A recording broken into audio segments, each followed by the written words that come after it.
Today I just want to talk about investment loans, buying an investment property. What a great way to create wealth, obviously. So to buy an investment property, there are a few different ways you can go about that. You can use your equity from your property, you can use your savings, or you can even set up a self-managed super fund to buy an investment property for your retirement.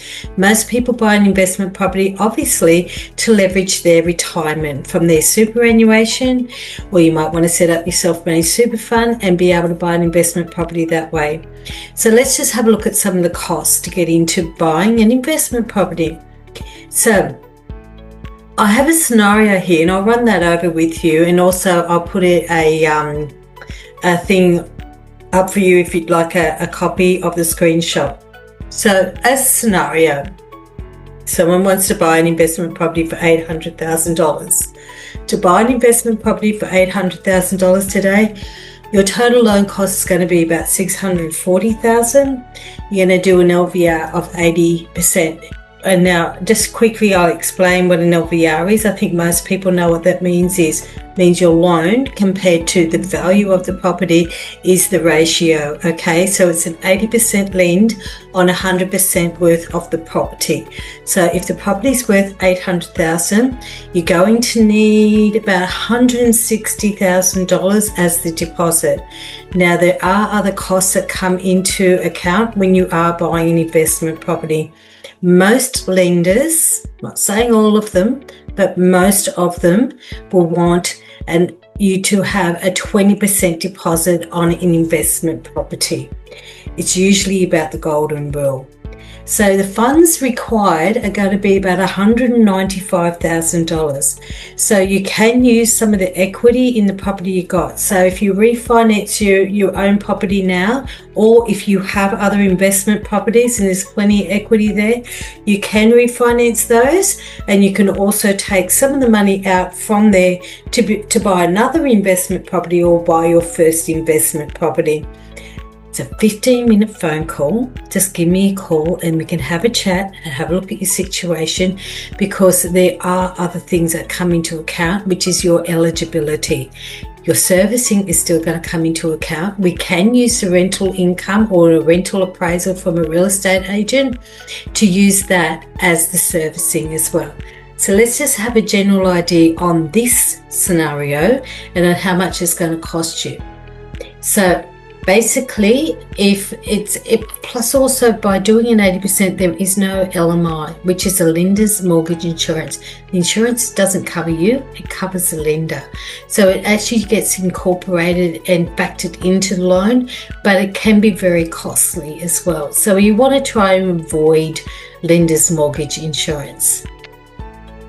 Okay, so the breakdown, a government charges just on an $800,000 investment property that you're buying, the charges on that are roughly about $32,000 government charges. So that's the breakdown. That's your stamp duty, mortgage registration fee, and a transfer fee. So the transfer of the title into your name. Okay, so the funds required all up are going to be about pretty much $196,000, close to $200,000. And also you're going to look at, so the loan repayments on a property like that is, I'd say that's an interest rate of about 5.8% as well. You always find that normally, as a golden rule, we have, like, if you got your owner occupied, in the interest rate on an owner occupied compared to an investment is about 0.25%.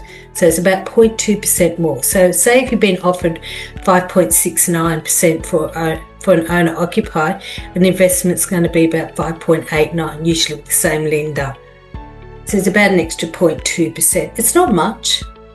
So Over 30 years. And also on an interest only, you can do an interest only on an investment property, but you can only do it for a certain length of time.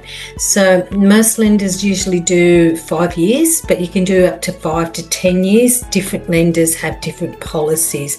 Now, all the lenders have different credit policies, and so they have lots of different niches. So they're not all the same.